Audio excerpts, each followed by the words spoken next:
Assalamualaikum warahmatullahi wabarakatuh. Bagaimana kabarnya hari ini, sehat? Alhamdulillah sehat. Yang di rumah juga semoga tetap sehat.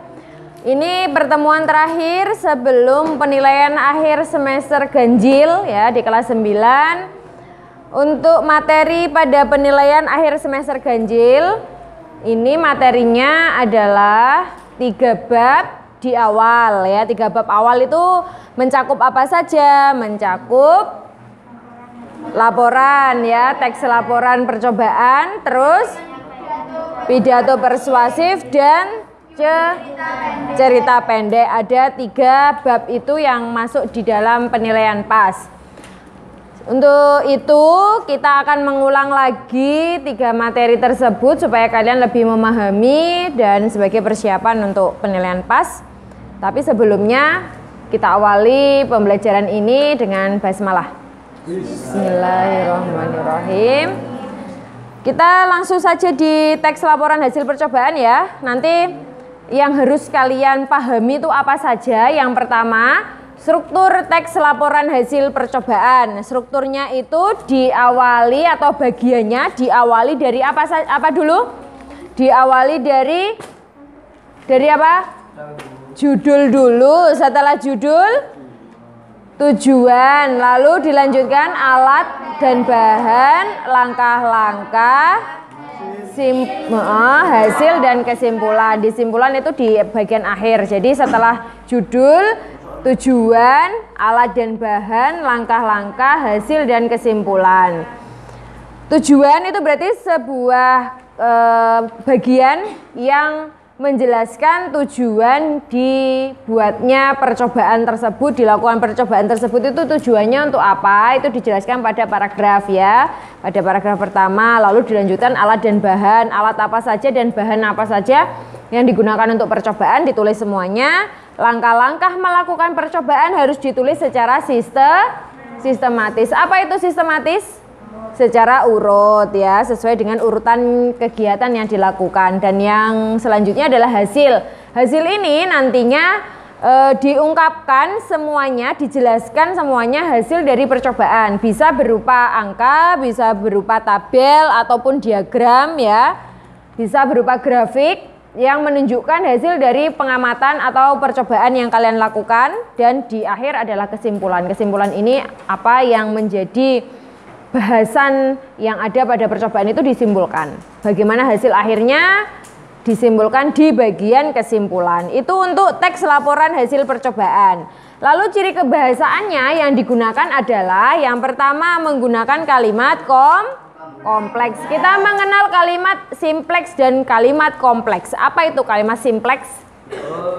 Kalimat simpleks adalah kalimat tunggal. Kalimat tunggal merupakan kalimat yang memiliki satu unsur lah ya, jangan susunan lah ya. Satu unsur kalimat ya, salah satu unsur kalimat. Unsur kalimat itu terdiri dari apa saja? Subjek dan Kalau tidak ada objek masih disebut sebagai kalimat? Masih ya, tidak ada objek masih disebut sebagai kalimat. Kalau ada objek, ada keterangan, ada predikat, namun tidak ada subjek, apakah itu kalimat? Tidak, kalimatnya tidak efektif ya. Jadi satu kalimat itu harus ada minimal satu subjek dan harus ada satu predikat. Itu namanya kalimat simpleks. Simpleks itu simple ya. Jadi ada satu. Lalu yang kedua kalimat kompleks. Kalimat kompleks yang seperti dipakai dalam kebahasaan teks laporan percobaan. Kompleks itu artinya kalimat majemuk. 2 kalimat dihubungkan menjadi satu menggunakan konjungsi, itu namanya kalimat majemuk. Yang unsur kalimatnya subjek bisa 2, predikatnya bisa 2, itu namanya kalimat kompleks ya. Lalu yang kedua, bahasa yang digunakan dalam teks laporan percobaan adalah kalimat perintah. Kalimat perintah berarti kalimat yang menunjukkan suatu perintah. Kalau di laporan percobaan, kalimat perintah itu kan biasanya ditandai dengan tanda baca seru ya. Tapi kalau di kalimat perintahnya teks laporan percobaan pakai tanda seru atau titik? Tanda titik hanya saja kata yang digunakan adalah kata yang menunjukkan kalimat perintah. Apa? Menggunakan apa? Partikel kan dan partikel lah. Ambilkan, aduklah ya, pakai lah. Yang kedua itu, yang ketiga diksi. Diksi itu apa? Pilihan kata. Diksi yang digunakan di dalam laporan hasil percobaan apakah sama dengan diksi yang digunakan pada puisi? Berbeda. Kalau puisi diksinya lebih ke makna konotasi ya, makna tidak sebenarnya. Kalau di laporan hasil percobaan diksinya pemilihan kata menggunakan istilah-istilah ilmiah karena namanya percobaan ya, harus bersifat ilmiah. Itu diksi harus disesuaikan dengan bidang tertentu. Kalau menelitinya percobaannya tentang tanaman ya ambillah kata-kata atau istilah yang hubungannya dengan tanaman, hubungannya dengan hewan, itu berbeda ya. Kalau di tanaman kalian menyebutnya ada dikotil, monokotil ya. Kalau di hewan ada kalian menyebutnya reptil, mamalia, amfibi, itu berbeda. Nanti disesuaikan dengan apa yang diteliti atau apa yang dipakai untuk percobaan. Selanjutnya menggunakan kalimat bilangan. Kalimat bilangan itu biasanya untuk menunjukkan suatu takaran. Seperti halnya dengan teks prosedur. Teks prosedur itu yang berisi langkah-langkah ya, teks yang berisi langkah-langkah. Kalau ini kan di bagian langkah-langkah ada kalimat bilangan untuk menunjukkan seberapa banyak alat atau bahan yang digunakan untuk percobaan. Contohnya 3 sendok air. Berarti kata bilangannya apa? 3, menunjukkan bilangan ya. Terus garam secukupnya. Kata secukupnya itu juga menunjukkan bilangan. Tapi masih rancu, secukupnya itu seberapa gitu ya. Harus menggunakan kalimat bilangan. Dilanjutkan untuk teks laporan hasil percobaan ini nantinya di soal PAS itu yang biasa dikeluarkan ya adalah ada langkah-langkah melakukan suatu percobaan secara acak. Lalu pertanyaannya itu bagaimana ataupun susunlah langkah-langkah cara melakukan percobaan ini secara sistematis. Berarti kalian disuruh untuk menyusun ya. Yang awalnya 1, 2, 3, 4, 5, 6 bisa jadi 5, 6 terus 3, 2, 1 bisa jadi begitu ya. Itu di teks laporan hasil percobaan. Lalu untuk menentukan konjungsi juga ada di laporan hasil percobaan. Dilanjutkan selanjutnya di bab kedua ada pidato persuasif. Tapi di soal PAS pidato persuasif letaknya di akhir. Di bagian kedua cerita pendek. Kita ke cerita pendek dulu atau di pidato persuasif? Ke cerita pendek dulu ya. Ke cerita pendek di bab 3. Di bab 3 cerita pendek. Cerita pendek ini soalnya nanti yang keluar ya penyajian kutipan cerita pendek, lalu disuruh untuk mencari latar tempat, biasanya ya latar waktu, karakter tokoh, amanat dalam cerita pendek tersebut, itu biasanya disuruh mencari. Kita ke cerita pendek dulu. Cerita pendek atau cerpen itu memiliki unsur intrinsik. Ke unsur intrinsik dulu. Unsur intrinsik dalam cerita pendek apa saja? Tema, alur, tokoh, latar, apalagi sudut pandang. Tadi amanat sudah belum ya? Kita awali di awal dulu. 1 tema, yang kedua latar, yang ketiga penokohan, tokoh penokohan, 4 alur, 5 sudut pandang, 6 amanat. Amanat itu pesan yang terkandung dalamnya. Alur sendiri, kemarin itu ada alur maju, alur mundur, alur campuran ya. Kalau alur maju berarti struktur teks cerita pendeknya diawali dari apa? Maju, orientasi atau tahap pengenalan, dilanjutkan dengan dilanjutkan dengan apa? Komplikasi atau masalah mulai muncul, dilanjutkan dengan apa? Resolusi. Kalau 5 itu loh tahapan alur ada 5. Tahap pengenalan, tahap peristiwa, muncul konflik mulai memuncak dan tahap penyelesaian halaman 46. Wah, kemudian di rumah juga sama, silakan dibuka lagi buku modulnya, dipelajari. Kalian pasti bisa. Tahap pengenalan atau orientasi ya, kalau di sini disebutkan eksposisi. Ya, exposition, complication, rising action, turning point, resolution. Pokoknya bahasa Inggris, tapi kita mengenalnya di tahap pengenalan, itu pemunculan sebuah cerita dengan memperkenalkan tokoh, ya, latar waktu, latar tempat, situasi, lalu peristiwa ini dimunculkannya sebuah peristiwa sebagai penggerak cerita. Tuh ya, ada 5 tahapan alur. Kalau alur maju berarti tahapannya itu urut seperti itu. Kalau alur mundur berarti dari penyelesaian dulu ya, kembali ke pengenalan, tahap penyelesaian, terus muncul konflik, terus lagi ada tahapan konflik mulai memuncak, baru di pengenalan. Selanjutnya ada penokohan atau watak tokoh. Kalau tokoh itu nama orang yang ada di dalam cerpen ya. Tapi kalau penokohan, boten, watak tokoh. Watak tokoh itu namanya penokohan, jangan bingung.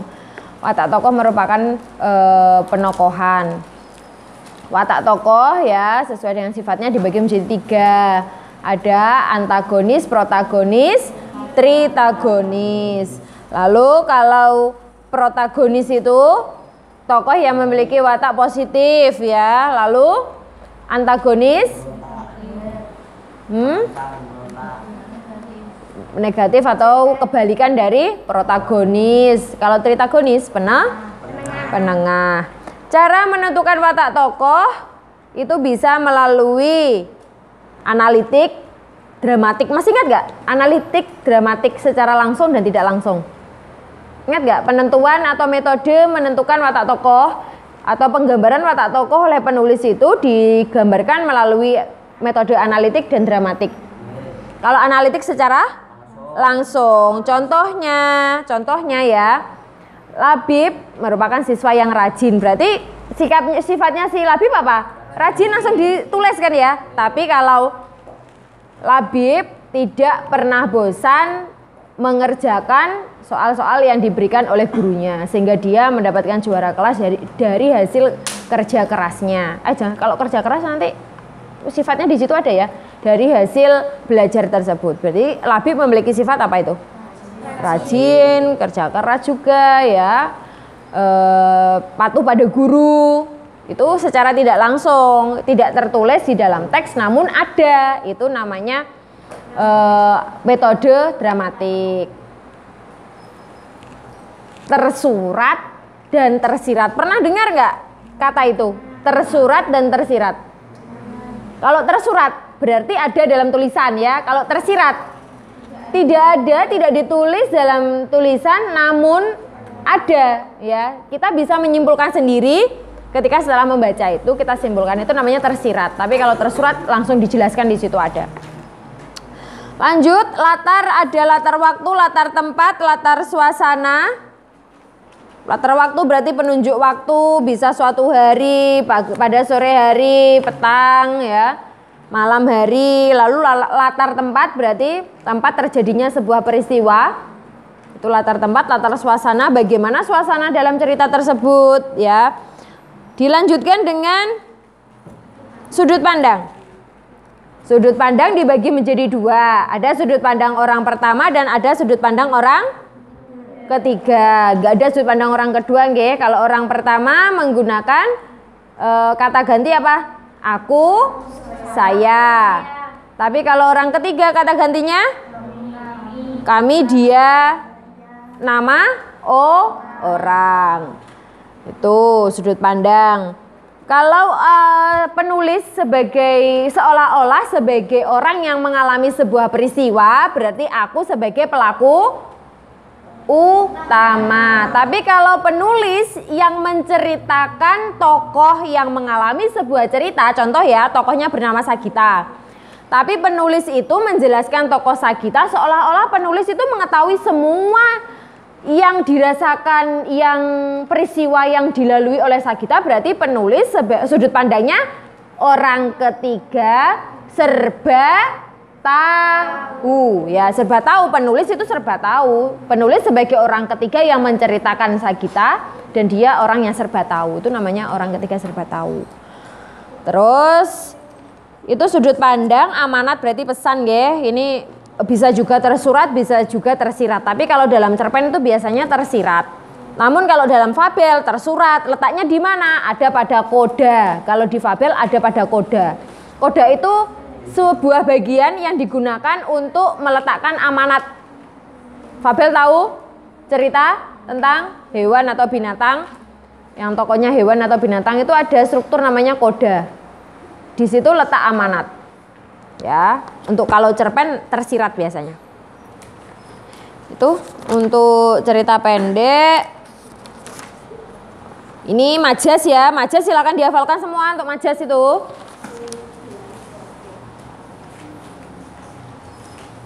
Majas perbandingan, pertentangan, pertautan, majas perulangan. Terus jenisnya majas litotes itu apa, ironi itu apa, personifikasi itu apa. Silahkan dibaca, dihafal not, dibaca contohnya supaya besok mengerjakannya mudah. Oke, kita kembali ke bab 2. Bab 2 ada teks pidato persuasif, sebuah pidato yang fungsinya atau tujuannya untuk mengajak, menghimbau, membujuk. Namanya persuasif itu mengajak, menghimbau, membujuk, yaitu persuasif. Terus di dalamnya sebagai bukti bahwa itu adalah pidato persuasif menggunakan kalimat persuasif. Kalimat persuasif itu biasanya ditandai dengan kata apa? Ayo, mari, ya, sebaiknya, seharusnya, itu pidato persuasif. Ini tujuan, terus prinsip-prinsipnya, membujuk, ciri-ciri. Kalian nanti harus bisa membedakan ya, nanti antara paragraf pembuka, paragraf penutup, ya, salam pembuka, salam penutup. Kalau salam pembuka berarti assalamualaikum. Tapi kalau paragraf pembuka yang terhormat yang terhormat itu sapaan nggih, yang terhormat itu sapaan. Kalau pertama-tama itu namanya paragraf pembuka. Kalau paragraf penutup, buatan demikian pidato yang bisa saya sampaikan. Nah, kurang lebihnya mohon maaf, itu paragraf penutup. Terus salam penutup, wassalamualaikum. Kalau isi ya, isi dijabarkan, inti dari pidato ya dijabarkan dalam isi itu. Ya, nanti di dalam isi nanti ada paragraf sendiri yang disebut paragraf persuasif atau kalimat persuasif, kalimat yang mengajak. Kalian harus bisa membedakan. Nanti penulisan teks pidato itu ada baku tidak baku ya. Yang terhormat itu penulisannya bagaimana? Apakah kalau ada kepada yang terhormat itu betul atau salah? Salah. Para ibu-ibu. Nah, para hadirin, hadirat itu juga salah. Para hadirin yang sangat berbahagia, itu salahnya di mana? Ya, jadi itu harus tahu. Nanti silakan dibaca ulang tugas-tugasnya itu yang sudah dikerjakan, yang di rumah juga sama. Soal-soal itu silakan mencari referensi, yang di rumah bisa mencari referensi di internet, dikerjakan soalnya untuk persiapan pas ya. Itu saya kira untuk materi bab 1, bab 2, bab 3. Semoga kita bisa mengerjakan soal pas dengan nilai yang sangat memuaskan. Amin. Pertemuan kita pembelajaran bahasa Indonesia di 1 semester selesai sampai di sini. Kita lanjutkan pada semester 2 ya. Semester 2 kita lanjutkan. Sampai ketemu lagi dengan Bu Fia. Wassalamualaikum warahmatullahi wabarakatuh. Waalaikumsalam warahmatullahi wabarakatuh.